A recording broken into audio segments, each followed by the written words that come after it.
إن الحمد لله نحمده ونستعينه ونستغفره ونعوذ بالله من شرور أنفسنا ومن سيئات أعمالنا من يهده الله فلا مضل له ومن يضلل فلا هادي له وأشهد أن لا إله إلا الله وحده لا شريك له وأشهد أن محمدا عبده ورسوله صلى الله عليه وعلى آله وصحبه وسلم تسليما كثيرا أما بعد. جادو کی دنیا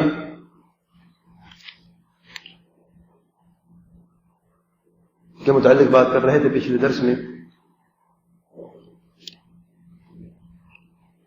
اور مقدمے کے طور پر چند باتوں کا بیان کیا تھا.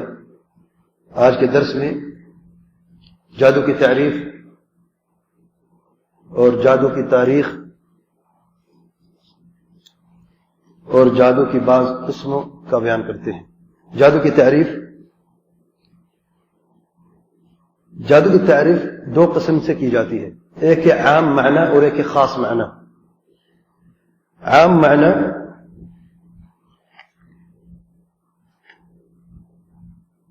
کسی چیز کا اثر خفیہ، غیر محسوس اور غیر معروف طریقے سے ہونا.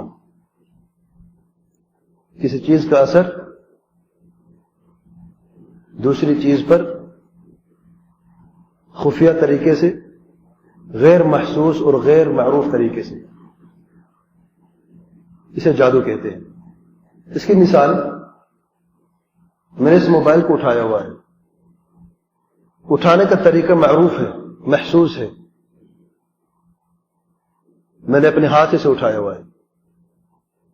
اگر کوئی شخص کسی طریقے سے اس موبائل کو ایسے اٹھا لے جس میں اپنا ہاتھ استعمال نہ کر، نہ کوئی دوسری چیز استعمال کرے جو آپ کو ہمیں نظر آتی ہے، تو گویا اس نے کسی خفیہ طریقے سے اس موبائل پر اثر کر دیا جس کی وجہ سے یہ موبائل ہوا میں اڑ رہا ہے. اسے جادو کہتے ہیں. دوسری مثال،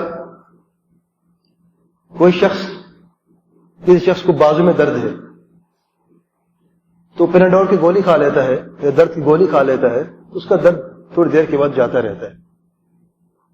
سبب کیا ہے درد کے جانے کا؟ گولی کا کھانا. معروف ہے یا نہیں معروف؟ کوئی چھپا ہوا سبب ہے؟ نہیں. لیکن اگر کوئی شخص آ کر اس پر دم کرتا ہے رقیہ شرعیہ کے ذریعے سے اور ہاتھ پھیرتا ہے، تھوڑی دیر کے بعد اس کا یہ درد جاتا رہتا ہے، کیا یہ طریقہ جو ہے درست ہے یا نہیں؟ یہ کوئی چھپی ہوئی چیز ہے، معروف اور محسوس چیز ہے؟ معروف چیز ہے، اگرچہ محسوس نہیں ہے جیسے گولی ہم کھاتے ہیں، لیکن معروف ہے کہ قرآن مجید سے اور شرعی جھاڑ پھونک سے درد چلا جاتا ہے. اس کی دلیل کوئی جانتا ہے؟ نبی کریم صلی اللہ علیہ وسلم فرماتے ہیں، تم میں سے اگر کسی شخص کو جسم کے کسی حصے میں درد ہو تو اپنا دایاں ہاتھ اس جگہ پر رکھے جہاں پر درد ہو، 3 مرتبہ بسم اللہ پڑھے. اور کون سی دعا پڑھے؟ اعوذ بعزت اللہ وقدرتہ من شر ما اجد واحاذر. 7 مرتبہ پڑھے تو اللہ تعالیٰ کے فضل و کرم سے درد جاتا رہے گا. لیکن اگر کوئی شخص اس شخص کو بلائے جس کے بازو میں درد ہے اور ایسے چٹکی بجائے اور چٹکی بجانے سے اس کا درد ختم ہو جائے، تو آپ کیا کہیں گے؟ یا کوئی تعویذ لکھے جس میں نمبر لکھے ہیں اور اس تعویذ کے ذریعے سے اس کا درد وہ ختم ہو جائے. یا قرآن مجید کے علاوہ السلام رحمۃ اللہ کسی خفیہ طریقے سے، کسی اور طریقے سے، اشارے کے ذریعے سے یا غیر محسوس طریقے سے، غیر معروف طریقے سے اس کا علاج کرتے اس کا درد ختم ہو جاتا ہے، تو ہم کہتے ہیں یہ جادو ہے. یہ عام مفہوم ہے جادو کا. خاص مفہوم میں جادو کا مطلب ہے خاص قسم کی پڑھائی، جھاڑ پھونک، گرہ ڈالنے کے ساتھ جس کا اثر دل اور جسم پر ہوتا ہے، جس کی وجہ سے عقل، دل یا بدن میں کوئی مرض واقع ہو جاتی ہے، تو وہ شخص یا تو پاگل ہو جاتا ہے یا بیمار، مختلف بیماروں میں مبتلا ہو جاتا ہے، یا وہ مر جاتا ہے. خاص قسم کی پڑھائی جس میں جھاڑ پھونک گرہ لگانا استعمال ہوتا ہے، جس کا اثر دل پر بھی ہوتا ہے بدن پر بھی ہوتا ہے، اور اس اثر کی وجہ سے جس پر جادو کیا گیا ہے اس کو بیماری بھی لاحق ہو سکتی ہے بدن کی، یا عقل کی بیماری سے وہ پاگل بھی ہو سکتا ہے، یا وہ مر بھی سکتا ہے. یہ جادو کی تعریف ہے. اور اس کی مثال میاں اور بیوی میں جھگڑا. اس کی دو قسمیں. ایک تو محسوس قسم ہے کہ بیوی نافرمان ہے، ہر چھوٹی بات پر غصہ کر جاتی ہے اور جھگڑا کر دیتی ہے. کوئی سبب موجود ہے اور اس سبب کی وجہ سے جھگڑا ہوتا ہے. دوسری قسم بغیر کسی سبب کے، بغیر کسی وجہ کے اچانک طبیعت پلٹ جاتی ہے اور جھگڑا بہت شدید ہوتا ہے، طلاق کی نوبت تک آ جاتی ہے. یہاں پر سبب کوئی معروف نہیں ہے، اچانک طبیعت کا بگڑ جانا اور ایک خفیہ طریقے سے حالت کا تبدیل ہو جانا، یہ بھی جادو میں شمار ہوگا. تفصیل میں آگے بیان کروں گا انشاءاللہ.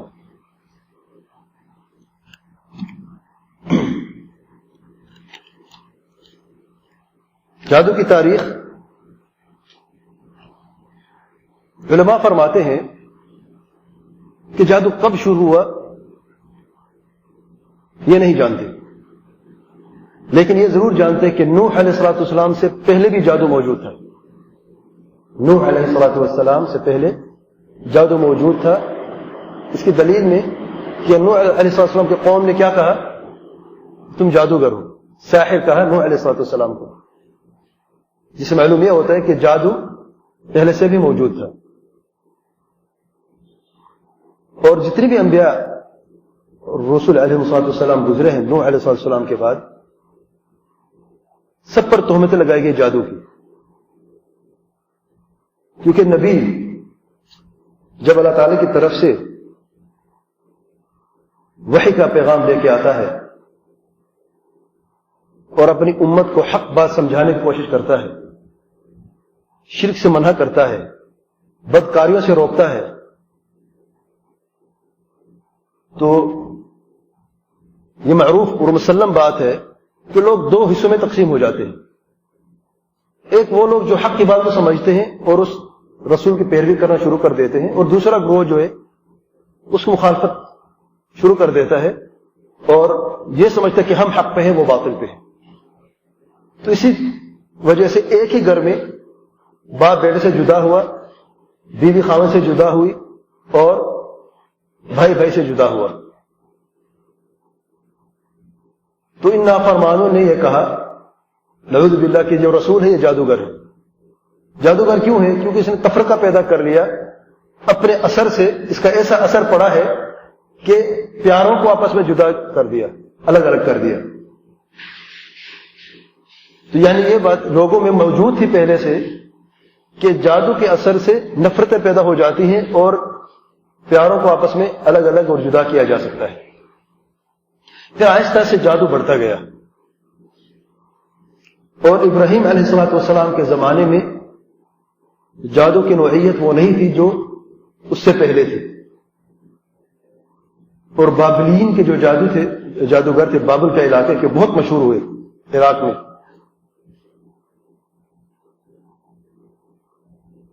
اور ابراہیم علیہ السلام نے ان سے بھی گفتگو کی. یہ جو جادوگر تھے یہ ان کو سابیہ کہا جاتا تھا. سابیہ کہتے ہیں یہ وہ گروہ ہے جو چاند اور ستاروں کی عبادت کرتے ہیں. تو جادو کے ساتھ ساتھ وہ اس شرک کا بھی ارتکاب کرتے تھے، مشرک تھے اور کافر تھے. اور ستاروں میں لوگوں کی قسمتیں بتاتے رہتے تھے، جو آج بھی بہت معروف ہے. زوڈیک اور دوسرے قسم کے جو بعض اخباروں میں بھی آتے ہیں، بعض میگزین میں بھی آتے ہیں. یاد رکھیے آگے بیان ہو گیا، پڑھنا جائز نہیں ہے، تفصیل آگے بیان کریں گے. ہاں اگر آپ اس کو رد کرنا چاہتے ہیں پھر پڑھتے ہیں تو کوئی حرج نہیں ہے، لیکن اس کو عقیدے کے اعتبار پر سچ سمجھتے ہوئے پڑھنا شرعاً جائز نہیں ہے، یاد رکھیں.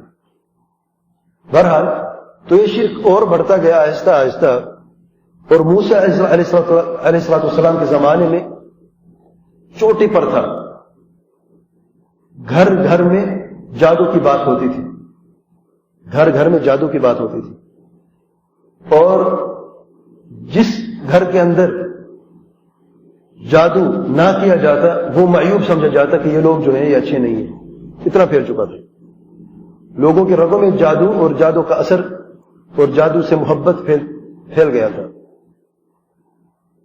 اور فرعون کا قصہ معروف اور مشہور ہے، جب اس نے 40 جادوگروں کو پالا ہے، پوسا ہے، اور ان کو جادو کی تعلیم ایک سب سے بڑے جادوگر سے دلوائی۔ اس نے یہ سمجھا کہ جادوگروں کے ذریعے سے میرا ملک قائم ہے، یہ مجھے بتاتے رہتے ہیں کہ کب کہاں سے کوئی خطرہ لاحق ہونے والا ہے، تو میں پہلے سے اسے پہلے سے سدباب کر دوں۔ اور آج کے دور میں بھی یاد رکھیں بہت سارے ایسے لوگ ہیں جو کہ یہ گمان ہے کہ ان کی سلطنت اور حکومت جادوگروں کے ذریعے سے ہی چل رہی ہے، یا وہ ہر چھوٹی موٹی بات یا ہر چھوٹی موٹی مصیبت جب آتی ہے تو جادوگروں کی طرف بھاگتے ہیں۔ اگر جادو کے ذریعے سے کسی ملک کا قیام ہوتا تو فرعون کے جادوگر سب سے بڑے جادوگر تھے، یاد رکھیں پوری تاریخ میں۔ جب اس کا ملک زائل ہو گیا اور جادوگروں نے توبہ کر لی ہے حق کو دیکھ کر، تو پھر فرعون کے بعد کسی کا ملک اور سلطنت کا قیام نہیں ہو سکتا جادو کی بنیاد پر۔ بہرحال تو موسیٰ علیہ السلام کو اللہ تعالی نے جو آیت اور معجزہ دیا اس کی جنس اسی کی طرح تھی جو اس معاشرے میں جو چیز پھیلی ہوئی تھی۔ جادو پھیلا ہوا تھا، رسیاں اور لاٹیاں پھینک دیتے تھے، سانپ بن جاتے تھے، لوگوں کو نظر آتا کہ یہ سانپ ہے، ساکن چیز کو رکھ دیتے تھے وہ متحرک نظر آتی تھی۔ تو اللہ تعالی نے اس جادو کو توڑنے کے لیے، اللہ تعالی کی حکمت ہے کہ اس کی نوعیت کی ہی معجزہ عطا فرمایا۔ تو اللہ تعالیٰ کی حکمت ہے، انبیاء علیہ السلام جتنے معجزات ہیں آپ ذرا غور کریں تھوڑا سا، اسی جد سے ہوتا ہے جو اس ماحول میں چیز بہت پھیلی ہوئی ہوتی ہے۔ عیسیٰ علیہ السلام کے زمانے میں طب عروج پہ تھا، طب اور ڈاکٹری، مریضوں کا علاج اور حکمت عروج پہ تھی۔ اللہ تعالیٰ نے کون سا معجزہ عطا فرمائے؟ کوڑ کی بیماری کا کوئی علاج نہیں تھا، برس کی بیماری کا کوئی علاج نہیں تھا، طبیب عاجز ہو چکے تھے۔ عیسیٰ علیہ السلام ہاتھ پھیرتے تھے، اللہ تعالیٰ کا نام لیتے تھے، بیماری فوراً ظاہر ہو جاتی تھی۔ معجزہ ہے، آیت ہے۔ مردوں کو زندہ کرنا یہ انتہا درجہ ہے، کوئی انسان پوری تاریخ میں کسی مردے کو زندہ نہیں کر سکتا۔ جب لوگوں نے اپنے آنکھوں سے دیکھا ہے کہ عیسیٰ علیہ السلام نے بعض مردوں کو زندہ کیا اللہ تعالیٰ کے حکم سے، اللہ تعالیٰ کا نام لیتے ہوئے، تو پھر ان کو معلوم ہوا کہ واقعی عیسیٰ علیہ السلام سچے ہیں۔ تو اب نبی کی سچائی کو ثابت کرنے کے لیے اللہ تعالیٰ وہی معجزہ عطا فرماتا ہے جو لوگوں کو سمجھ میں بھی آئے۔ اگر یہی موسیٰ علیہ السلام کی لاٹھی جو ہے عیسیٰ علیہ السلام زمانے میں ہوتی تو اس کا اثر اتنا نہ ہوتا، کیونکہ وہ جانتے تھے کہ جادو ایک چیز سے گزر گئی ہے، اس پر ہمارا یقین نہیں ہے، یا بہت کم لوگ یقین رکھتے تھے۔ اسی طریقے سے دیکھیں عرب میں لینگویج اور زبان جو ہے وہ اس پر فخر کرتے، وہ کہتے ہیں ہم عربی ہیں اور تم عجم ہو، عجم یعنی ڈیف اینڈ ڈم، گنگے بہرے ہو تم، اور اسی پر فخر کرتے۔ اللہ تعالیٰ نے کون سا معجزہ عطا فرمایا؟ بہت سارے معجزات تھے، جو سب سے عظیم اور ہمیشہ رہنے والا معجزہ ہے کون سا ہے؟ قرآن مجید۔ اللہ تعالیٰ نے چیلنج کیا ہے کہ ایسی کتاب دکھاؤ، 10 آیتیں، چلو ایک آیت بنا کے دے دو، ایک آیت بنانے سے بھی عاجز ہو گئے. اس لیے قرآن جو معجزہ ہے جو ہمیشہ کے لیے رہے گا. بہرحال تو جادو کے متعلق بات کر رہے تھے. تو موسیٰ علیہ السلام کو اللہ تعالیٰ نے جو آیت عطا فرمائی وہ ہے لاٹھی کا سانپ میں تبدیل ہو جانا. اور ید بیضاء, اپنے ہاتھ کو اپنے آستین میں رکھتے اور جب نکالتے تو اس میں روشنی ہوتی اور یہ ہاتھ چمکدار سفید ہو جاتا. اب اس میں دیکھا جائے, اب ایک لاٹھی ہے, لکڑی ہے, اس کو پھینکتے ہی وہ سانپ بن جائے. کس سبب سے سانپ بنی؟ سبب تو خفیہ ہے, معروف سبب ہے کیا کہ کوئی کبھی لاٹھی سانپ بن سکتی ہے؟ سبب غیر معروف ہے. اور یہ ہاتھ ہے آستین میں ڈال کے نکالنا جو ہے سبب غیر معروف ہے. لیکن کیونکہ اللہ کی طرف سے یہ معجزہ ہے, معجزہ تھا تو یہ جادو نہیں ہے. یاد رکھیں, جادو معجزے میں فرق ہے. جادو اللہ تعالیٰ کی طرف سے ہوتا ہے اور معجزہ جو شیطانوں کی مدد سے حاصل کیا جاتا ہے. یاد رکھیں, جادو جو ہے وہ شیطانوں کی مدد سے حاصل ہوتا ہے اور معجزہ اللہ تعالیٰ کی مدد سے ملتا ہے. یاد رکھیں. تو جب موسیٰ علیہ السلام کا چیلنج ہوا فرعون کا, تو فرعون نے کہا کہ یہ جو تم نے بھی لاٹھی کو سانپ بنایا ہے اور ہاتھ کو چمکدار بنایا ہے, یہ کون سا بڑا کام کیا ہے؟ میں نے 40 جادوگر پالے ہوئے ہیں جو آپ سے بہتر ہی کام کر سکتے ہیں, تو ہو جائے مقابلہ. موسیٰ علیہ السلام نے فرمایا کہ ٹھیک ہے. جب ان سے پوچھا گیا کہ کون سا وقت, اب جو چیلنج کر رہا ہے وہ وہی کہتا ہے کہ آپ مجھے بتائیں, میں چیلنج کر رہا ہوں کہ وقت تم بتاؤ کہ کب ہونا چاہیے مقابلہ. تو موسیٰ علیہ السلام کی حکمت یہ تھی کہ ایک میلہ تھا قریب ہونے والا, تو اس میلے میں اور اس اجتماع میں جہاں پر بہت زیادہ لوگ اور بستی اکٹھی ہو جائے تاکہ سارے کے سارے لوگ دیکھ کر ان پر اثر ہو, کیونکہ ان کی دعوت جو ہے اگر فرعون نہیں قبول کرنا چاہتا تو لوگ دیکھ لے کہ حق کیا اور باطل کیا ہے. وہ یہ جو کہتا ہے میں رب ہوں, ربوبیت کا دعویٰ کہتا ہے, اور یہ جو جادوگروں کی مدد سے اپنی سلطنت کا قیام کر رہا ہے, تو یہ سب کو معلوم ہو جائے کہ یہ جو ہے یہ باطل ہے. وقت کون سا تھا؟ جگہ تو وہ میلہ تھا, میدان تھا. وقت الضحى, اور ضحى کا چاش کا وقت یہ وہ وقت ہوتا ہے بہترین وقت جس میں ہر چیز واضح نظر آتی ہے. اگر ابھی ہم باہر جا کے دیکھیں تو سورج چبھتا ہے آنکھوں کو, تو بات چیزیں واضح نظر نہیں آتی اور زیادہ دیر تک آپ آنکھیں نہیں کھول سکتے. لیکن جب سورج ٹھنڈا ہوتا ہے اور ضحى کا چاش کا وقت ہوتا ہے تو اس میں ہر چیز صاف نظر آتی ہے اور سورج کی روشنی آنکھوں کو چبھتی بھی نہیں ہے. تو ضحى کا وقت مقرر کیا, لوگ جمع ہوئے, جادوگر جمع ہوئے.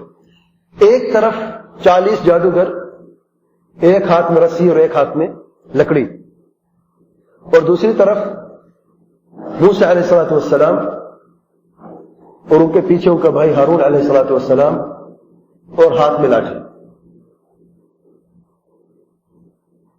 جادوگر نے فرعون اس دن سے پہلے یعنی میدان میں آنے سے پہلے فرعون کو کہا اگر ہم کامیاب ہو جائیں تو کیا ملے گا؟ فرعون کیا دے سکتا تھا ان کو؟ سب سے بڑا انعام کیا تھا ان کے لیے کہ فرعون کے مقرب ہو جائے, قریب ترین ہو جائے. اور فرعون نے کہا تم میرے سب سے اچھے دوست ہو گئے تم لوگ. ان کو کیا چاہیے تھا؟ تو موسیٰ علیہ السلام نے دیکھیں اب مقابلے میں آمنے سامنے کھڑے ہیں, وہاں پر نصیحت کی جا رہی ہے. سبحان اللہ. تو یہ درس ہے ہمارے لیے کہ مقابلے مناظرے ہوتے ہیں, لیکن شاید ہم نصیحت بھول جاتے اس وقت میں بھی. تو نصیحت پہلے کرنی چاہیے کہ اللہ تعالیٰ سے ڈرو. بعض اوقات مناظرہ ہوتا ہے کہ غیر اللہ کو پکارا شرک ہے یا نہیں, تو اس سے پہلے کہ مناظرہ شروع ہو مخالف کو نصیحت کرنی چاہیے. ہو سکتا ہے کہ نصیحت ابھی مان جائے اور مناظرہ شروع کرنے سے پہلے وہ توبہ کر لے. یہ نہ گمان کریں کہ یہ نہیں ہو سکتا. ہو سکتا ہے, کیوں نہیں ہو سکتا؟ اللہ تعالیٰ کی کن فیکون ہے کہ نہیں. تو نصیحت پہلے ہے. تو موسیٰ علیہ السلام نے ان کو نصیحت کی اللہ تعالیٰ سے ڈرو, تم جو کرنے جا رہے ہو جادو ہے اور یہ پائیدار نہیں ہے, زیادہ دیر نہیں رہے گا, اللہ تعالیٰ سے ڈرو. تو اس نصیحت کی ایک چھوٹی سی چنگاری دل میں بیٹھ گئی. دیکھیں آغاز نصیحت کا تھا لیکن مانے نہیں. تو انہوں نے کہا اے موسیٰ تم پھینکتے ہو یا ہم پھینکیں؟ اب مقابلہ شروع ہو گیا. اب ہم سے برداشت نہیں ہوتا کیونکہ کامیابی ہمارے سامنے ہے. جو سانپ آپ نے بنایا ہے وہ ہم 40 نہیں 80 بنائیں گے. تو موسیٰ علیہ السلام نے فرمایا ہے القوا ما انتم ملقون، جو تم نے پھینکنا ہے پھینکو، دکھاؤ کہ تم کیا کر سکتے ہو. تو انہوں نے اپنی لکڑیاں اور رسیاں پھینک دی. اور لوگوں نے دیکھا کہ زمین جو ہے وہ سانپوں سے بھر گئی. میدان پورا، یعنی 40 لوگ ہیں اور 2 ہاتھ ہیں، ایک میں لکڑی اور ایک میں رسی ہے، تو 80 سانپ چلتے ہوئے نظر آ رہے ہیں. فأوجس في نفسه خیفہ، تو موسیٰ علیہ السلام کو تھوڑا سا ڈر لگا. تو اس آیت میں ڈر کا مطلب یہ نہیں ہے کہ وہ ڈر گئے کہ وہ ناکام ہو گئے، نعوذ باللہ. اللہ تعالیٰ کے نبی ہیں، اللہ تعالیٰ کے کلیم ہیں، اللہ تعالیٰ سے براہ راست گفتگو کرتے ہیں، تو کو کبھی ڈر نہیں تھا کہ ناکام ہو، بلکہ ڈر یہ تھا، یہ انسانی فطرت ہے کہ جو کچھ انہوں نے کیا ہے اب لوگ تو وہی دیکھیں گے. میں بھی تو سانپ بناؤں گا لکڑی کو تھوڑی دیر کے بعد، یہ لکڑی تو سانپ بن جائے گی، تو دونوں میں فرق کیا ہوگا؟ میں کیسے ثابت کر سکوں گا یہ جادو ہے اور یہ معجزہ ہے؟ اب عوام سمجھتے ہیں یہ چیزیں، جاہل کہاں سمجھتے ہیں؟ جاہل تو ہر چیز کو برابر سمجھتے ہیں نا. اب ایک لکڑی آپ نے پھینکی سانپ بن گئی، ایک لکڑی میں نے پھینکی سانپ بن گئی، کیا فرق ہے دونوں میں؟ فاوجس فی نفسہ خیفہ، تو ڈرنے کی وجہ یہ تھی، وہ نہیں تھی جو بعض لوگ سمجھتے ہیں. اللہ تعالیٰ نے فرمایا ہے موسیٰ پھینک دو اسے. کیا ہوتا ہے وہ تمہارے بس کی بات نہیں ہے، وہ میں جانوں اور یہ لکڑی جانے. تم نے صرف وہ کرنا جو میرا حکم ہے، پھینکو اسے.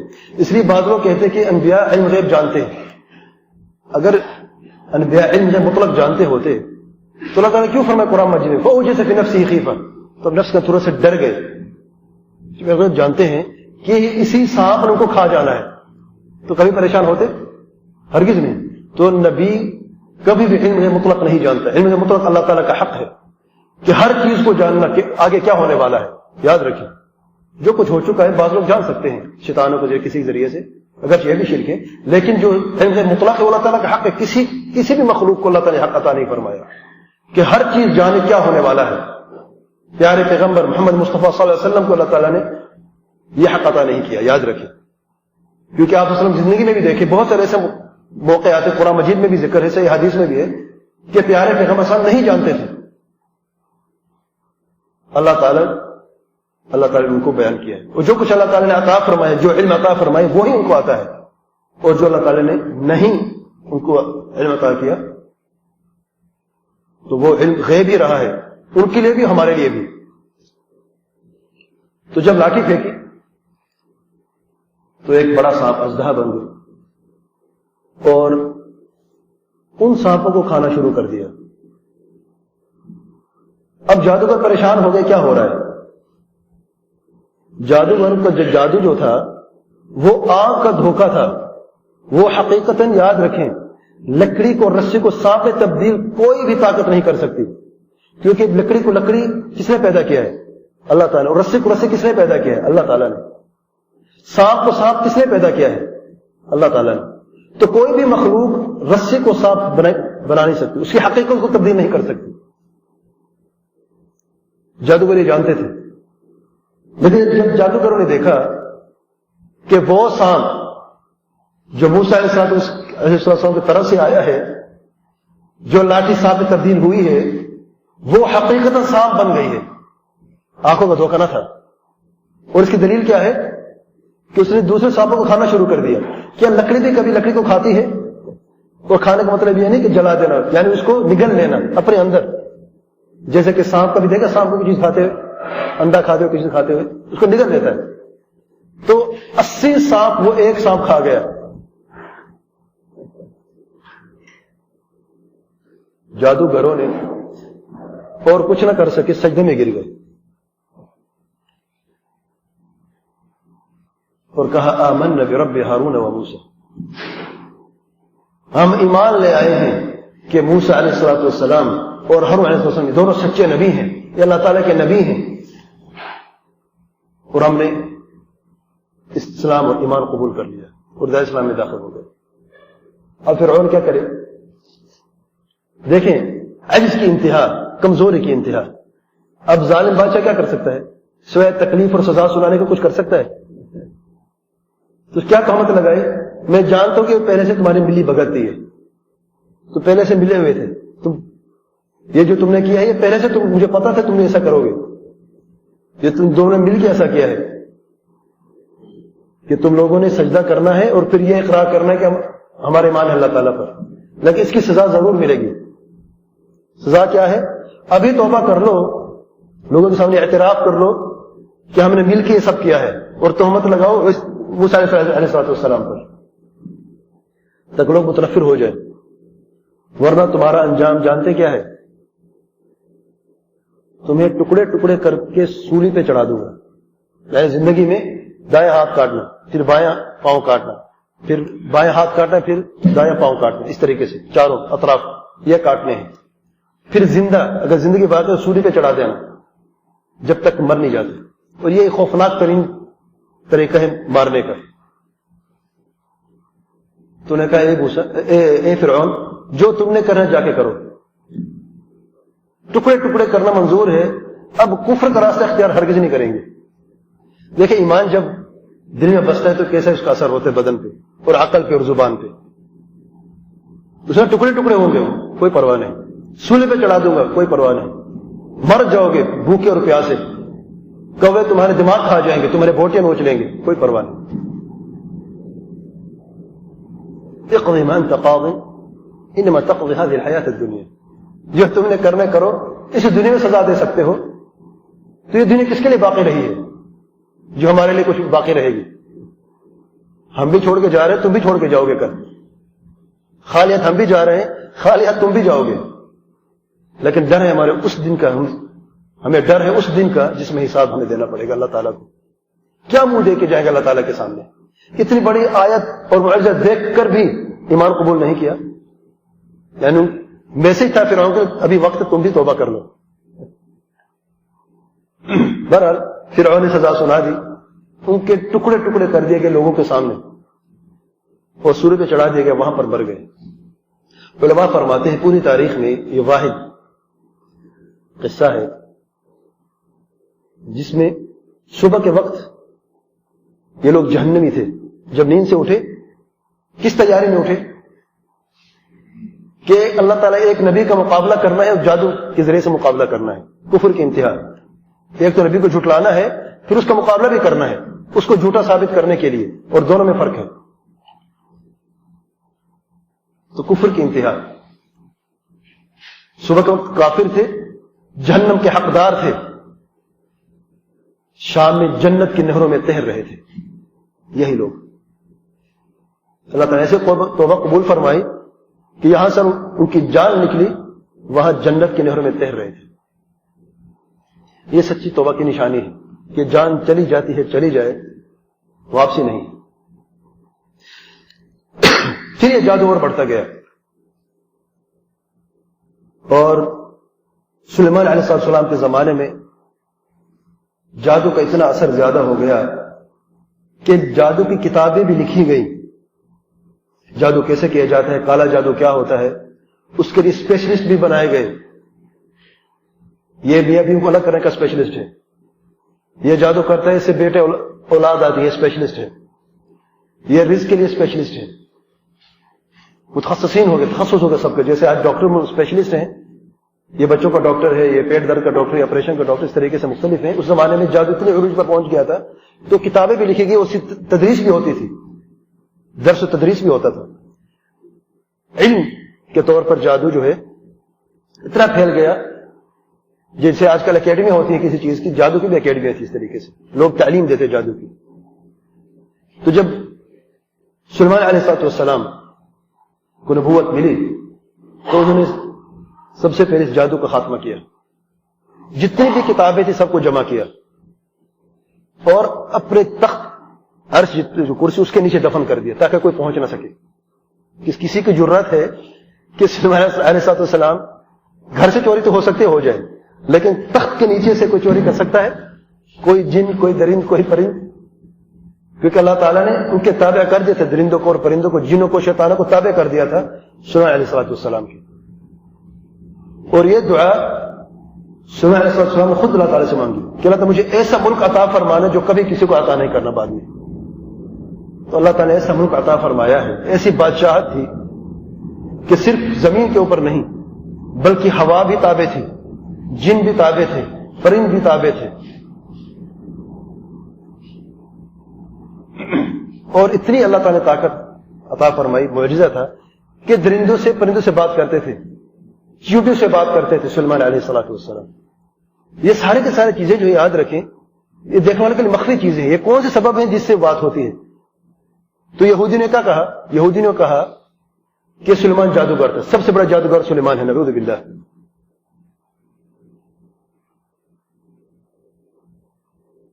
اس لیے جب قرآن مجید میں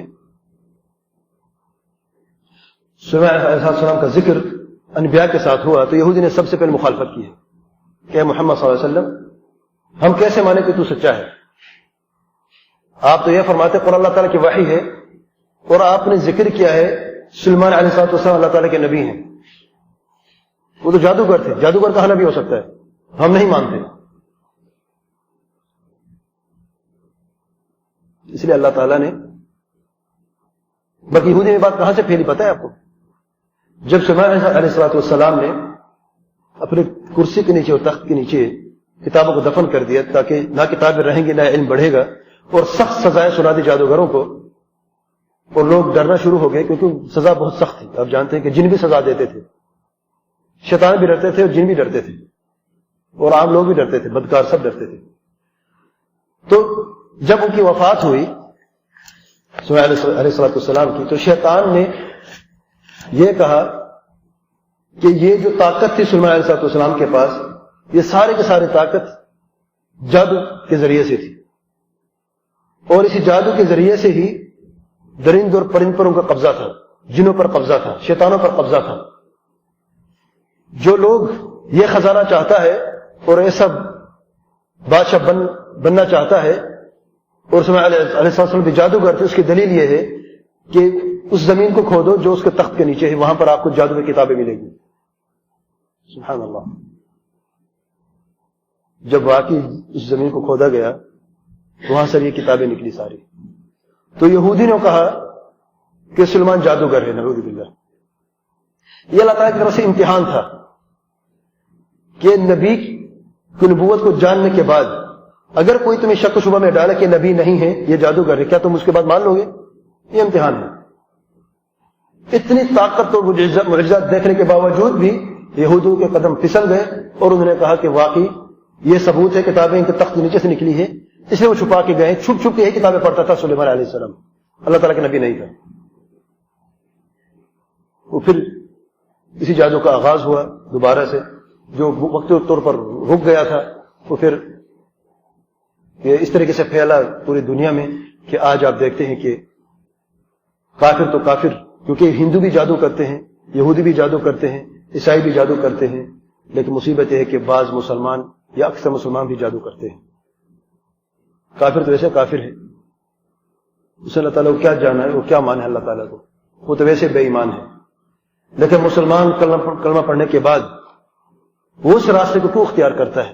شرک، کفر اور بدعات اور خرافات کے راستے کو. یہ وہ راستہ ہے جو آسانی سے جہنم کی طرف جاتا ہے، اور چلنے والے کو پتہ نہیں چلتا کہ وہ پھسلتا جاتا ہے، اچانک جہنم کی تہ میں پڑا ہوتا ہے.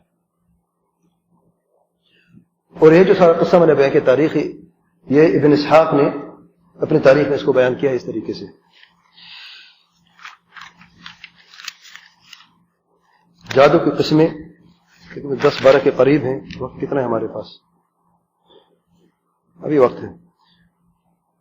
جادو کی قسمیں بیان کرنے سے پہلے چند بنیادی باتیں سمجھیں، کیونکہ اس میں جب قسم بیان کروں گا تو بعض قسموں میں سائنس اینڈ سمپٹمز، یعنی جو علامات ہیں، بعض علامات بھی میں بیان کروں گا. تو چند بنیادی باتیں جان لیں تاکہ بعض لوگ وسوسے میں نہ پڑ جائیں.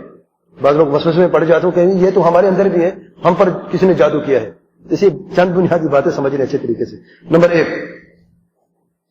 مکمل میڈیکل چیک اپ کرنے کے بعد اگر میڈیکل رپورٹ ساری کی ساری نارمل ہے اور ساری کی ساری درست اور صحیح ہیں، کسی میں کوئی خلل نہیں ہے، تب انسان سوچ سکتا ہے کہ جو علامات میرے اندر ہیں بیماری کی، اس کی وجہ جادو یا بد نظر ہو سکتا ہے۔ نمبر 2، جو نشانی میں بیان کروں گا جادو کے لیے، ضرور نہیں کہ ساری کی ساری نشانیاں ہر انسان کے اندر پائی جائیں جس پر جادو کا اثر ہے، بعض ہو سکتی ہیں، بعض نہیں ہو سکتی۔ نمبر 3، بعض لوگ یہ سمجھتے ہیں کہ یہ علامات ہمارے اندر بھی موجود ہیں، تو کسی نے ہم پر جادو کر دیا ہے۔ یاد رکھیں، جادو کی علامات معروف ہوتی ہیں، اور بغیر سبب کے، بغیر بیماری کے اگر کوئی علامات موجود ہیں تو جو رقیہ شرعیہ کرتے ہیں ان کے پاس طریقہ ہوتا ہے یہ جاننے کے لیے اس میں جادو ہے یا نہیں۔ وہ طریقہ ہم بیان کریں گے علاج میں انشاءاللہ، کیسے پتہ چلتا ہے کہ جادو ہے یا نہیں اس کے اوپر۔ تو ہر انسان وسوسے میں نہ پڑ جائے کہ میرے اندر جادو ہے، خاص طور پر ہمارے خواتین بہنیں ہر چیز سے ڈر جاتی ہیں اور پریشان ہو جاتی ہیں۔ کوئی گھر میں جھگڑا ہے، کوئی تکلیف ہے، کوئی بچہ بیمار ہے، تو ذہن سب سے پہلے جادو کی طرف نہیں جانا چاہیے۔ یاد رکھیں، یہ الگ بات ہے کہ رقیہ شرعیہ کہ قرآن مجید سے علاج کرنا مطلوب ہے، اچھی بات ہے، اگرچہ عام بیماری بھی ہو، بخار ہے، سر درد ہے، گلے میں انفیکشن ہو گیا ہے، یا پیٹ میں درد ہے، کوئی اور بیماری ہے، اس میں بھی آپ قرآن مجید سے علاج کر سکتے ہیں، بلکہ مطلوب ہے اور اچھی بات ہے کہ قرآن مجید شفا ہے۔ لیکن اس کے ساتھ ساتھ یہ بھی سنت ہے اور سبب ہے کہ آپ ڈاکٹر کے پاس جا کے علاج کریں۔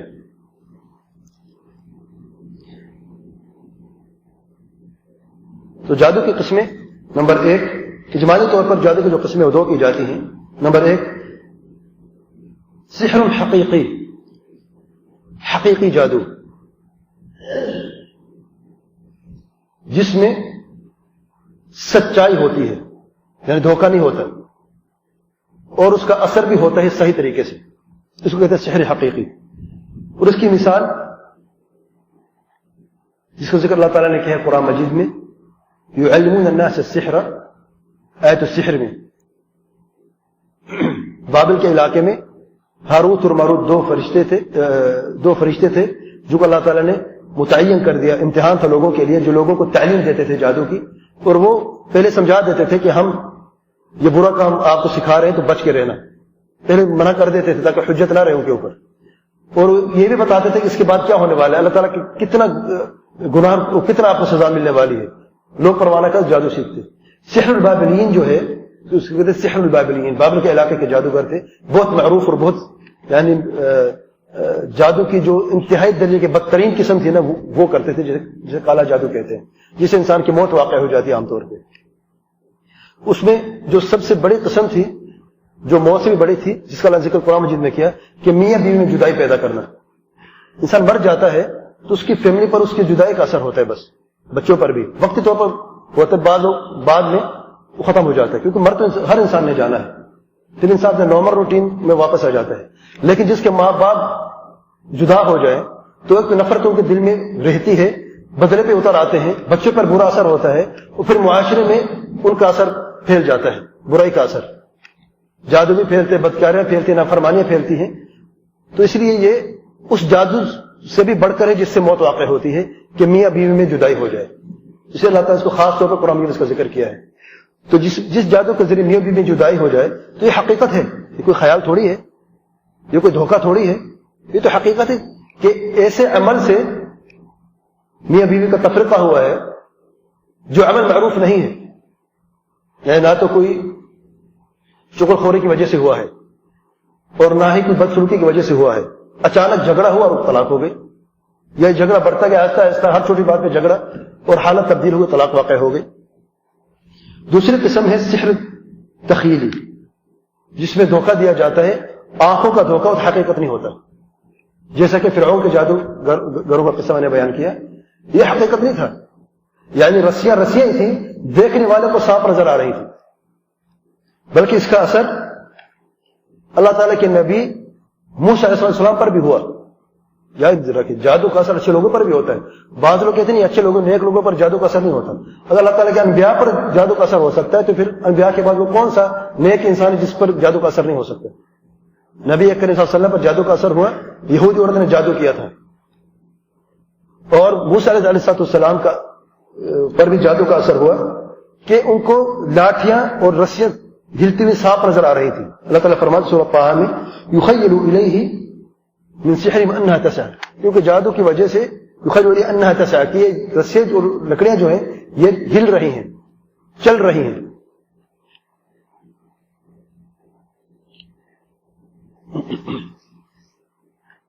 اور جو سحر حقیقی ہے اس کی آگے دو قسمیں، یہ میں اجمالی طور پر تفصیل آگے بیان کروں گا. میں اس کی دو قسمیں، ایک ہے سحر الصرف، صرف، دوسرا ہے عقل. ایک ہے تفریقہ کا جادو، صرف یعنی تفریقہ پیدا کرنا دو کے بیچ میں، جیسا کہ قرآن کی آیت میں میاں اور بیوی کے بیچ میں تفریقہ پیدا کرنا. اور دوسرا ہے اکثروں سے غافل ہیں، تفریقہ جادو کو سب لوگ جانتے ہیں. دوسرا محبت کا جادو ہے، عطف یعنی محبت پیدا کرنا. کسی کے دل میں محبت پیدا کرنا جادو کے ذریعے سے بھی جادو ہے، یاد رکھیں.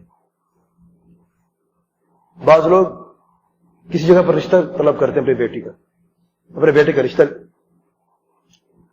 وہ لوگ بیٹی دینے سے انکار کر دیتے ہیں.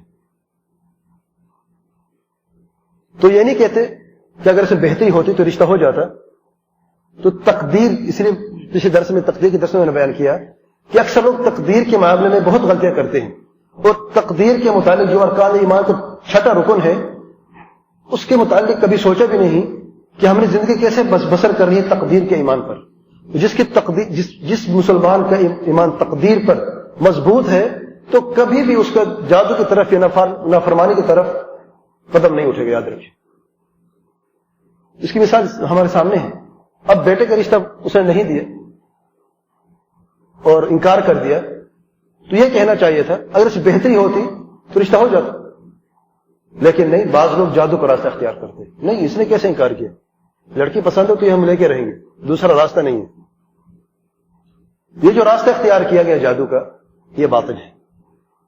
جادو کیا کرتے ہیں کہ اس کے ماں باپ میں محبت پیدا ہو جائے ہمارے بیٹے سے، یا ہم سے محبت پیدا ہو جائے، یا لڑکی جو ہے اس میں محبت پیدا ہو جائے لڑکے سے، اور وہ یہ سمجھتے کہ ہم دو لوگوں کو جوڑ رہے ہیں، ملاپ کر رہے ہیں، یہ جائز ہے.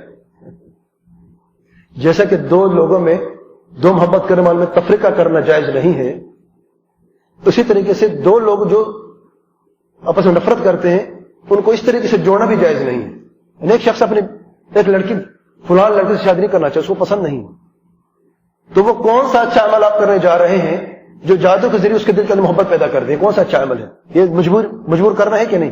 زبردستی ہے کہ نہیں؟ اور زبردستی ظلم ہے کہ نہیں؟ ظلم ہے. تو جادو کا ظلم الگ، زبردستی کا ظلم الگ، اور ظلم کا ظلم الگ. یہ سارے مختلف ظلمات بعض و فوق بعض، اندھیرے ہیں اور نافرمانیاں اور گمراہیاں ہیں سب. تو جیسے کہ دو کے بیچ میں تفرقہ پیدا کرنا جادو ہے اور جائز نہیں ہے، اسی طریقے سے دو کے بیچ محبت پیدا کرنا بھی جادو ہے، جائز نہیں. تفرقے میں بعض لوگ سمجھتے ہیں صرف میاں بیوی یا باپ بیٹے میں تفرقہ یا نفرت. میرے بھائی یہ بات اس سے بھی بڑھ چکی ہے. بعض لوگ جادو کرتے ہیں تاجروں پر کہ یہ جو کانٹریکٹ ہے مجھے ملے اس کو نہ ملے، جادو کے ذریعے سے نفرت پیدا کرا دیتے ہیں اور وہ اس کانٹریکٹ کو لیتا نہیں ہے. ایسے لوگ بھی موجود ہیں. بعض لوگ جادو کرتے ہیں دوستوں میں کہ ان کی دوستی ٹوٹ جائے، ختم ہو جائے. بعض لوگ جادو کرتے رشتہ داروں کے بھی، ان کا جو رشتہ ہے اس میں خلل پیدا ہو جائے، یہ بڑا نافرمان بن جائے. تو بات صرف میاں بیوی میں نہیں ہے، صرف یا باپ بیٹے میں نہیں ہے. اس کی ہر وہ صورت جس میں دو لوگوں کے بیچ میں تفریقہ پیدا کرے، کوئی بھی صورت ہو چاہے، اسے کہتے ہیں سحر التفریق، نفرت کا جادو. اور ہر وہ صورت جس میں دو لوگوں سے محبت پیدا کرنا مقصود ہو، اسے کہتے ہیں سحر المحبت، سحر الصرف. اس کی ایک صورت جو اکثر کو سے چھپی ہوئی ہے، میاں بیوی میں محبت پیدا کرنے کے لیے جادو کرنا، یہ بھی جائز نہیں ہے. یاد رکھیں، بعض لوگ سمجھتے ہیں تو میاں بیوی، اور خاص طور پہ عورتیں، والدہ جو ہے وہ جاتی ہے جادوگر کے پاس اور کہتی ہے بھائی میرے بیٹے اور بہو کا آپس میں جھگڑا ہے تو مجھے ایسا کوئی عمل دے، ایسا کوئی راستہ دکھائے جس سے محبت پیدا ہو جائے. میرا بھائی ظلم ہے، وہ نہیں زندگی پسند، آپ کے بیٹے کو پسند نہیں ہے، طلاق دینا چاہتا ہے، اس کی مرضی ہے. اس کو نصیحت کرنا جائز ہے، پیار سے سمجھانا جائز ہے، شرعی طریقے موجود ہیں. اگر اللہ تعالیٰ سے ڈرتا ہے وہ تو رک جائے گا. اگر عورت کی غلطی طلاق دینا چاہتا ہے تو وہ بے گناہ ہے، دے سکتا ہے، اس میں کوئی حرج نہیں. اور اگر عورت طلاق لینا چاہتی ہے، اس کو پسند ہی نہیں ہے، پہلے دن سے جھگڑے موجود ہیں، تو آپ زبردستی کر کے محبت پیدا کر کے کون سی اچھی زندگی دینا چاہتے ہیں؟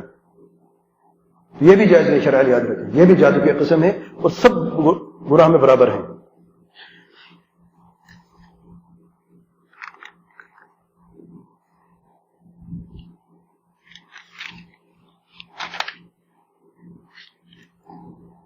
اب آتے ہیں تفصیل کی طرف۔ سحر التفریق، جدائی کا جادو، اس کی چند علامتیں ہیں۔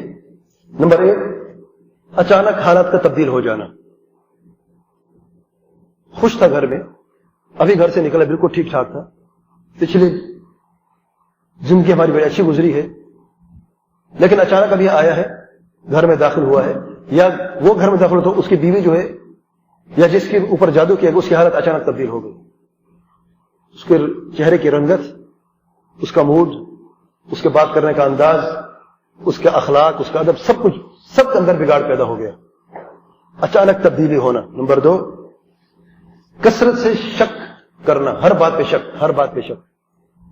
فون اٹھایا، شک کیا، پہلے ایسا نہیں تھا، بیوی نے فون اٹھایا، کس نے فون کیا، کیوں کیا؟ پہلے تو ایسا نہیں ہوتا تھا، جس سے بات کرتی تھی، جب بھی ہوتی، جس وقت بات کرتی کبھی اس نے پوچھا کیونکہ شک کرتے نہیں تھا، تو کثرت سے شک کا پیدا ہو جانا۔ نمبر 3، عذر کو نہ ماننا، اگر وہ کوئی عذر پیش کرے، بھئی دیکھیں ایسا ہوا ہے، اب غلط فہمی ہوئی ہے، اس کو سننا ہی نہیں، پہلے سے جھگڑ لینا اور اس کی بات کبھی نہ سننا۔ نمبر 4، چھوٹی باتوں کو بڑا کر دینا۔ اچھا، پہلے ایسا نہیں تھا، یہی شخص تھا، بڑی بات کو چھوٹا کر ختم کر دیتا تھا، اب یہی شخص ہر چھوٹی بات کو بڑا سمجھتا ہے اور اسی پر جھگڑا شروع ہوتا ہے، اسی پہ ختم ہوتا ہے۔ نمبر 5، اگر بیوی پر یا اس پر جادو کیا کہ بیوی سے نفرت کرے، تو بیوی کو جب بھی دیکھے گا اس کا دل تنگ ہو جائے گا دیکھتے ہی، اور اسے ہمیشہ بری نظر آتی ہے، اگرچہ وہ بیچاری بند سور کے خوبصورتی کے میک اپ استعمال کر کے سامنے آئے تو اس کو اچھی نہیں لگتی، یا جہاں پر بیوی بیٹھی ہو اگر اس کمرے میں داخل ہو تو اس کا دل تنگ ہونا شروع ہو جاتا ہے۔ اگر بھائی پہ جادو ہو کہ بھائی سے نفرت کرو، اس کو دیکھتے ہی دل تنگ ہو جاتا ہے، طبیعت بگڑ جاتی ہے۔ نمبر 6، جو کام بھی بیوی کرتی ہے یا وہ شخص کرتا ہے جس کے خلاف جادو کیا گیا ہے نفرت پیدا کرنے کے لیے، اسے برا لگتا ہے۔ کھانا اچھا پکایا، غلط پکایا ہے، نمک اس میں زیادہ ہے، دوسرے دن نمک ٹھیک ہے، مرچی زیادہ ہے، تیسرے دن دونوں ٹھیک ہیں، اس میں گھی زیادہ ہے، چوتھے دن سب ٹھیک ہے، یہ کیوں پکایا؟ جو پسند ہے وہ پتہ ہے بیگن پسند ہے، کیوں پکایا؟ پہلے کھاتا تھا، اب اس کے اچانک ناپسند ہونا شروع ہو گیا۔ تو کسی نہ کسی بات پر جھگڑے کی ایک وجہ، کوئی نہ کوئی وجہ ڈھونڈتا ہے۔ صفائی کی تو اچھی نہیں کی، پہلے تو دیکھتا نہیں تھا کہ کتنا مٹی، کتنی گندگی ہے، اب باریک بینی ڈھونڈتا ہے، دیکھیے یہاں پہ ڈسٹ، ہاتھ لگا کے، گلاس کے نیچے سے ہاتھ لگا کے دیکھیں یہاں پر پانی کا قطرہ لگے، اس کو صاف خشک کیوں نہیں کیا؟ یعنی جو بھی عمل وہ بیچاری کرتی ہے اس کو اچھی لگتا ہے۔ اور اسی طریقے سے الٹا بھی ہے، یعنی کہ صرف جادو صرف یعنی مرد پہ ہوتا ہے کہ بیوی سے نفرت کرے، یہی طریقہ یہ ہے کہ بیوی کو جو ہے مرد سے نفرت ہو جاتی ہے، اس کا ہر بات اور ہر عمل برا لگتا ہے۔ تو آپ دونوں کو ترازو پہ ڈالتے جائیں، اب ہر مثال بیان کرو تو وقت ضائع ہو جائے گا۔ آپ خود سمجھدار ہیں، آپ سمجھ سکتے ہیں کہ جس پر اثر ہوا ہے جادو کا، جس کے خلاف جادو کیا گیا نفرت کا، تو اس کا اثر ایسا ہوتا ہے کہ اس کے ہر عمل، ہر بات بری لگتی ہے۔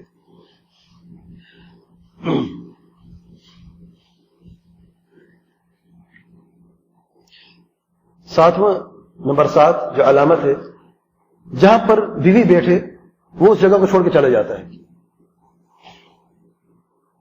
اور بار بار ایسا ہو، اس کو دل تنگ ہو جائے، بیٹھ نہیں سکتا وہ، اور پہلے ایسا نہیں ہوتا تھا۔ یاد رکھیے سب چیزیں اچانک ہو رہی ہیں، یہ بعض اوقات ہوتا ہے جھگڑا ہوا ہے، جھگڑے ہوتے ہیں، یہ بیوی میں آپس میں جھگڑے ہوتے ہیں، یہ تب بھی ہوتا ہے، لیکن میں یہ کہہ رہا ہوں جھگڑا کوئی نہیں ہوا، اچانک گھر سے گیا ٹھیک ٹھاک تھا، اچانک ہے تو یہ اس کی حالت تبدیل ہو گئی، بگڑ گئی۔ نمبر 8، وہ یہ سب سے اہم بات ہے، میں آخر میں سے بیان کیا آپ کو یاد رہے، نماز سے نفرت، اچانک نماز سے، نماز اچھی طرح پڑھتا تھا، باجماعت پڑھتا، نماز باجماعت پڑھنا چھوڑ دی، 5 وقت پڑھتا، 4 وقت پڑھنا شروع کر دی، گھر میں پڑھنا شروع کر دیا، آہستہ آہستہ وہ بھی چھوٹ گئی۔ قرآن مجید سنتا تھا، تلاوت کرتا تھا، وہ بھی آہستہ آہستہ چھوٹ گئی۔ صدقات و خیرات دیتا تھا، آہستہ آہستہ وہ بھی ختم ہو گئی۔ نصیحت کرتا تھا، وہ بھی ختم ہو گئی۔ والدین کے فرما بردار، وہاں پر بھی نافرمانی شروع ہو گئی، یعنی خیر کے اعمال اس کے لیے مشکل ہو گیا آہستہ آہستہ۔ نمبر 2، محبت کا جادو، کسی محبت پیدا ہو جائے. محبت کے جادو کو، اس کی دلیل کیا ہے کہ محبت کا جادو بھی جادو ہوتا ہے؟ بعض لوگ کہتے ہیں یہ تو اچھا عمل ہے، دو لوگوں میں جن میں نفرت پیدا ہو گئے، اگر اس میں ہم محبت پیدا کر دیں تو یہ کیوں جادو ہے؟ دیکھیں، محبت پیدا کرنے کے شرعی طریقے ہیں، نصیحت ہے، پیار ہے، قرآن مجید کی آیتیں سنائے، آپ کو حدیث سنائے، کچھ چند قصے بیان کریں، یہ الگ بات ہے. لیکن جادو کے ذریعے سے ان میں محبت پیدا کرنا شرعاً جائز نہیں، حرام ہے. اور اسی متعلق پیارے پیغمبر صلی اللہ علیہ وسلم فرماتے ہیں ان الرقى والتوام والتیولہ شرک، کہ جھاڑ پھونک، تویز لٹکانا اور تیولہ شرک ہے. تیولہ کیا ہے؟ تیولہ یہ وہ جادو، وہ عمل ہے جس میں میاں اور بیوی کے بیچ میں محبت پیدا کیا جاتا ہے، اسے تیولہ کہتے ہیں عربی میں. سمجھ آئی کہ نہیں؟ تیولہ یہ وہ عمل ہے جس کے ذریعے سے میاں بیوی میں محبت پیدا کیا جاتا ہے. تو پیارے پیغمبر صلی اللہ علیہ وسلم فرماتے ہیں یہ شرک ہے. یہ احمد اسے روایت کیا ہے، علامہ البانی نے صحیح فرمایا اس حدیث کو. عام طور پہ اس کا جو طریقہ ہے کیسے کیا جاتا ہے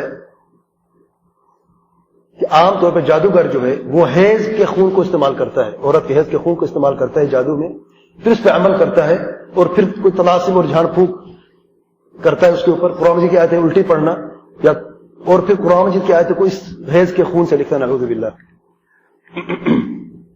پھر اس کو کھانے میں مکس کر دیتا ہے. پینے میں تو اس کا ہو سکتا ہے کہ اس کی بو یا اس کی ٹیسٹ آ جائے، کھانے میں عام طور پہ جب، اور یاد رکھیں عام طور پہ جادو کا جو آسان طریقہ کھانے کے ذریعے ہوتا ہے، اس میں ٹیسٹ نہیں پتا ہوتا. اسی لیے پیارے پیغمبر صلی اللہ علیہ وسلم کو بھی جب یہودی عورت نے جادو کیا تو کہاں پر؟ کھانے کے ذریعے گوشت کے اندر اس جادو کو چھپا دیا تھا، جس کا اثر یعنی ٹیسٹ اس کا نہ رہے. تو پھر اس کو کھانے میں ملا دیتے ہیں، اس کو کھانا کھلا دیتے ہیں. اگر اس نے کھا لیا ہے اس حصے جس میں جادو تو اس کا اثر شروع ہو جاتا ہے. اس کے علامات کیا ہیں؟ نمبر 1 اچانک حالت کا تبدیل ہو جانا، جسے پہلے میں نے بیان کیا. نمبر 2 حد سے زیادہ محبت، اتنی محبت کہ وہ گھر سے باہر نہیں جا سکتا. جہاں پر بیوی بیٹھی وہاں پہ بیٹھا ہے جڑ کے، بھائی جاؤ کام پہ جانا ہے تم نے، جو ہی کمرے سے نکلتے دل تنگ ہو جاتا ہے، مصیبت میں پڑ گیا ہے. اس کے بس میں نہیں کہ اس کو اپنے ہاتھ سے پکڑ کے آفس میں بھی اپنے ساتھ لے جائے. تو جو ہی گھر سے نکلتے دل تنگ ہو جاتا ہے، اس کو واپس آ جاتا ہے، وہ نہیں کر سکتا. اور کچھ عرصے کے بعد بڑھتے بڑھتے اس کی یہ حالت ہو جاتی ہے کہ وہ بیوی کو اٹھنے نہیں دیتا، بس یہاں پر بیٹھی رہو. یہ انتہا درجہ ہے. نمبر 3 صبر کا ختم ہو جانا، اس کے بغیر یعنی اتنے صبر کا ختم ہوتا ہے کہ اس کو چھوڑ نہیں سکتے تھوڑے لمحے کے لیے بھی. نمبر 4 وہی نماز کا چھوٹ جانا آہستہ آہستہ، اور اعمال صالحہ کو ترک کر دینا، اسے نفرت کر دینا، اسے دوری اختیار کرنا.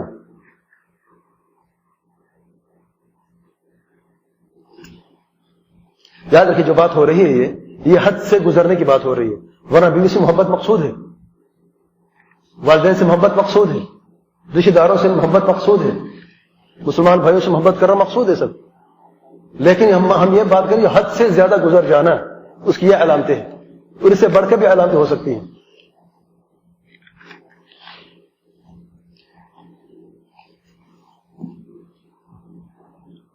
اب سب کی نظر اس طرف ہو گئی ہیں، ابھی اپر اسٹوری کام کرنا چھوڑ دے گیا آہستہ آہستہ. تھوڑا وقت باقی ہے، تھوڑا وقت ہے، زیادہ وقت نہیں لوں گا میں. تیسرے نمبر پہ ہے سحر الجنون، پاگل پن کا جادو. وہ جادو جس کے اثر سے کوئی شخص پاگل ہو جاتا ہے، اور عام طور پہ یہ بھی کھانے پینے میں اس کو شامل کر دیا جاتا ہے، کھانے پینے کے ذریعے سے، یا اس کے علاوہ اچانک کسی شیطان جن کو بھیج دیا جاتا ہے جو اس کے اندر داخل ہو جاتا ہے، اور مس کے ذریعے سے بھی یہ کافی معروف ہے. اس کا جو علامات ہے، نمبر 1 کثرت سے بھول جانا. سب لوگ کہیں ہم تو کثرت سے بھولتے ہیں. کثرت کا مطلب ہے کہ اچانک اس کی حالت تبدیل ہوئی ہے. ابھی کل تک تو اسے یہ بھی یاد تھا اس نے ناشتہ کیا کیا ہے، اب تو اسے یہ بھی یاد نہیں ہے کہ ابھی وہ کہاں سے آیا ہے، ابھی اس نے کہاں پہ جانا ہے. اس حد تک کہ زیادہ کثرت سے بھول جانا. اشرور الذہنی، کہ اس کی عقل ایک جگہ ٹکتی نہیں، اس کی سوچ ابھی یہ بات کر رہا ہے تو اچانک بات کرتے کرتے کہیں اور پہ کسی اور بات پہ چلا جائے گا، اور پھر وہ بات ختم نہیں ہو کسی اور بات کی طرف چلا جائے گا. شرور الذہنی سے کہتے ہیں. کہ ایک جگہ پر اس کی عقل ٹکتی نہیں ہے. اس کے ساتھ نمبر 3 شدید سر کا درد, اچانک سر کا درد ہونا, سر میں درد ہونا, بھاری پن محسوس کرنا. اس کا مطلب یاد رکھیں بلڈ پریشر اور باقی چیزیں چیک کرنی ہے پہلے سے. یہ میں وہ علامتیں بتا رہا ہوں کہ میڈیکل چیک اپ آپ کروا چکے, کچھ بھی نہیں ہے. یہ نہ کہ بلڈ پریشر کا مریض ہے, اس کا سر میں درد ہو, وہ کہ مجھ میں جادو ہوا ہے. اس لیے میں نے شروع سے تنبیہ کر دی ہے, بات اچھی طرح سمجھنا ہے. جو ساتھی دیر سے آئے ہیں وہ بھی سمجھ لیں کہ پہلے میں بیان کر چکا ہوں یہ چیزیں.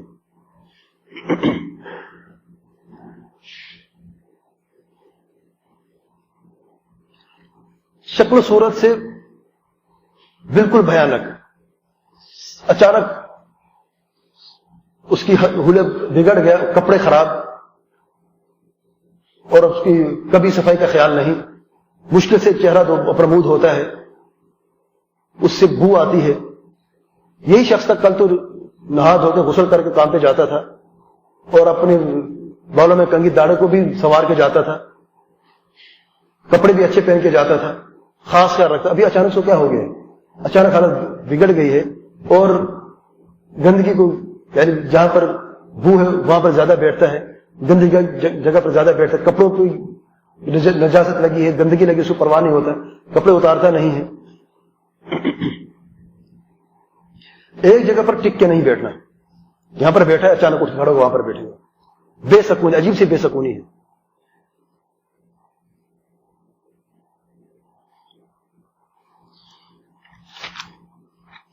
نمبر 4 سحر الخمول, کمزوری, سستی اور کاہلی کا جادو. بعضوں کا جادو کا اثر ایسا ہوتا ہے کہ پاگل انسان نہیں ہوتا, لیکن اس کا اثر ایسا کہ انسان کمزوری محسوس کرتا ہے, کاہلی اور سستی. اچانک تندرست تھا, کوئی بیماری نہیں, کچھ بھی نہیں ہے, اب اس کو اٹھنا دشوار ہو گیا ہے, تھوڑی دیر چلتا ہے اس کا سانس پھول جاتا ہے, چکر آنا شروع ہو جاتے ہیں. کوئی کام کرنا چاہتا ہے, اس کو چاہت بھی اچھا کام اسے لگتا ہے, اب وہ نہیں کرنا چاہتا. کل تک فٹ بال کھیلتا تھا, آج وہ اسے نفرت کرنا شروع کر دیا, میں نہیں چاہتا بھی ہے کھیلنا لیکن طاقت نہیں ہے, سستی ہے. پھر ایسے سے نفرت پیدا ہو جاتی ہے, وہ عمل چھوڑ دیتا ہے. دوسری نشانی یہ ہے کہ وہ الگ بیٹھنا پسند کرتا ہے, لوگوں میں بیٹھنا نہیں. اچانک دیکھیں گے کہ بڑا سوشل انسان تھا, لوگوں میں بیٹھتا تھا, بات کرتا تھا, اچانک وہ آہستہ آہستہ جو ہے وہ دور ہوتا گیا اور علیحدگی پسند کرنا شروع کر دیا. اب علیحدہ رہنا وہ زیادہ پسند کرتا ہے. اس میں بھی سر کا درد ایک نشانی ہوتی ہے, اور غیر طبیعی طریقے سے کاہلی اور سستی, غیر طبیعی. بعض اوقات انسان تھک جاتا ہے, ہر تھکاوٹ بھی جادو نہیں ہوتی, یاد رکھیں. میں غیر طبیعی کی بات کر رہا ہوں, جو حد سے بہت زیادہ ہو. بیماری بھی نہیں ہے, بلڈ پریشر بھی ٹھیک ہے, کوئی تکلیف بھی نہیں, کوئی بیماری بھی نہیں ہے, لیکن آپ دیکھیں گے بھائی اس کو کیا ہو گیا اچانک, دیکھنا محسوس کرتا ہے کہ اس کے اندر کوئی مشکل ہے. 5ویں قسم کا جادو ہے سحر المرض, مرض کا جادو, کہ اس میں کوئی بیماری پیدا ہو جاتی ہے. اس کے جو علامات نمبر 1, اچانک جسم کے کسی حصے میں درد کا شروع ہو جانا, اور شدید درد اچانک. یاد رکھ میڈیکل چیک اپ کرواتے ہیں, سب سے میڈیکل چیک, جتنے علامات میں نے بیان کیے سب سے پہلے ڈاکٹر کے پاس جانا ہے. میں علاج میں یہ بات پھر دہراؤں گا, میں بار بار یہ کہہ رہا ہوں. یہ اس وقت میں بات کروں جب میڈیکل ٹیسٹ سارے نارمل ہو, کچھ بھی نہیں ہے, اچانک پورے جسم میں یا جسم کسی ایک حصے میں جادو درد کا ہو جانا, اور شدید درد کہ انسان برداشت نہ کر سکے.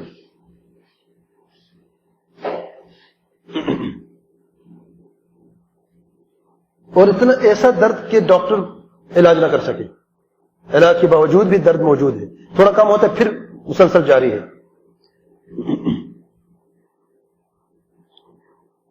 اس میں مرگی کے دوڑے بھی پڑتے ہیں. مرگی دوسری نشانی ہے کہ اتنا شدید درد ہوتا ہے, یا درد تو مرگی ہوتی, مرگی کے دوڑے پڑتے ہیں, انسان بے ہوش ہو جاتا ہے.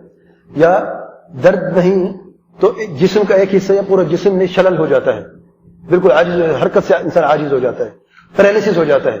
پیرالسس کہتے ہیں کمزوری کو, کہ ایک حصہ اچانک کمزور ہو گیا, یا پورا حصہ بالکل ناکارہ ہو گیا, اچانک جو ہے وہ کام کرنا چھوڑ دیا اس نے, تو اس کو شلل کہتے ہیں. یاد رکھیں, ہم یہ پتہ کیسے لگائیں گے کہ یہ جادو ہے یا یہ بیماری ہے؟ بیماری بھی تو ہوتا ہے, فالج ہو سکتا ہے کہ نہیں ہو سکتا ہے, کیسے پتہ چلے گا؟ میڈیکل ٹیسٹ کے ذریعے سے. اب ڈاکٹر کے پاس جاتے ہیں, وہ آپ کا سی ٹی اسکین کرتے ہیں یا اپنے طریقے سے وہ جانتے ہیں ٹیسٹ کر کے، پتہ لگتا ہے کہ یہ فالج ہے، یہ جادو نہیں ہے۔ اگر سارے کے سارے ٹیسٹ نارمل ہیں اور ایسے مریض دیکھے ہیں سب کچھ ٹھیک ہے، پھر بھی اس کا جو ہے جسم کا ایک حصہ یا بعض حصے کام نہیں کرتے، اور جب رقیہ شرعیہ کرتے ہیں تو اس کی حالت بہتر ہوتی ہے، درد بھی ختم ہوتا ہے اور اس کی حالت بہتر ہوتی ہے، تو رقیہ شرعیہ سے یعنی قرآن مجید کے ذریعے سے جو علاج ہوتا ہے گر سے وہ تندرست ہوتا ہے، اس کا مطلب یہ تھا کہ یہ جادو تھا اور کوئی دوسری مسئلہ نہیں تھا۔ یعنی جب رقیہ شرعیہ آپ شروع کرتے ہیں، اگر اس میں شروع میں اس کو چکر آنا شروع ہوتے ہیں، اس کے مرض بگڑنا شروع ہوتی ہے، اس کا مطلب یہ ہے کہ اس کا تعلق میڈیکل سے نہیں، اس کا تعلق کسی اور چیز سے، کیونکہ شیطان جو ہے، کیونکہ یہ بھی شیطان کے ذریعے سے ہوتا ہے، انسان جن جو ہے شیطان داخل ہو جاتا ہے اس کے ذریعے سے ہوتا ہے۔ جب قرآن پڑھتے تو اسے تکلیف ہوتی ہے، جب اسے تکلیف ہوتی ہے تو مریض کو تکلیف ہوتی ہے، یاد رکھیں۔ تو شروع میں مریض کی مرض تھوڑی سی بڑھتی ہے، تکلیف ہوتی ہے، اس کو قے آنا شروع ہو جاتی ہے، سر میں درد بڑھ جاتا ہے، اس کا بازو یا ٹانگ جس میں درد ہے وہ تھوڑا بڑھ جاتا ہے، اس کو چکر آنا شروع ہو جاتے ہیں۔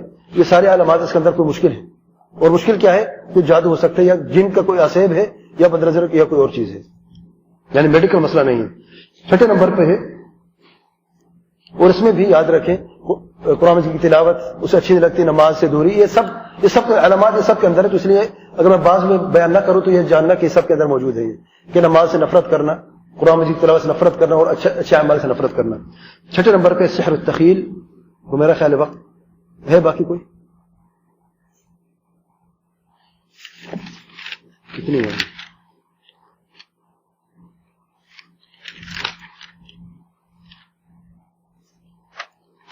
اتنا کافی، اگلے درس میں انشاءاللہ پورا کروں گا میں۔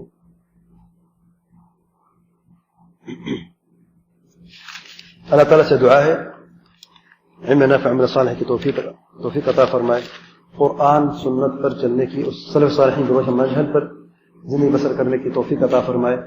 ہمیں ہمارے ضرورت کو سب مسلمانوں کو شرک، بدعات، خرافات اور جادو سے نجات عطا فرمائے۔ سبحان ربک رب العزة عما یصفون وسلام علی المرسلین الحمد للہ رب العالمین، وصلی اللہ وسلم وبارک علی نبینا محمد وعلی آلہ وصحبہ اجمعین۔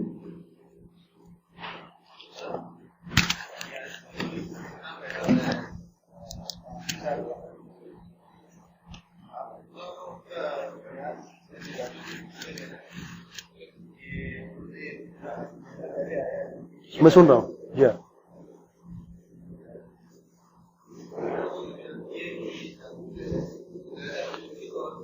اس کو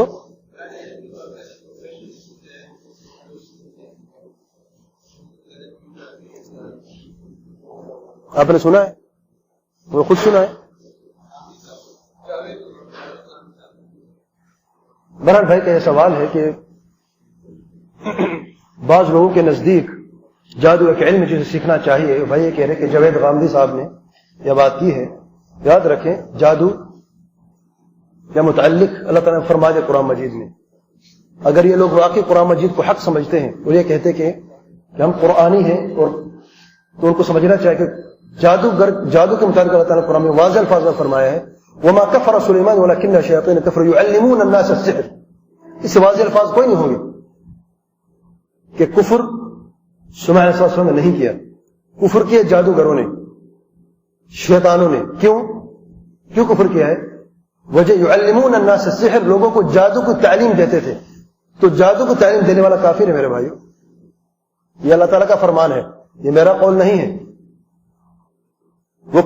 یہ کیسے کوئی مسلمان سوچ سکتا ہے کہ جادو کا علم حاصل کرنا چاہیے؟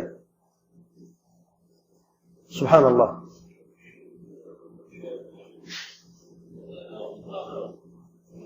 ہم یہ تو نہیں کہتے کہ کون کافر کون مسلم ہے، لیکن یہ ضرور کہتے ہیں کہ ایسی بات کرنا، یاد رکھیں یہ کم علم جہالت کی انتہا ہے۔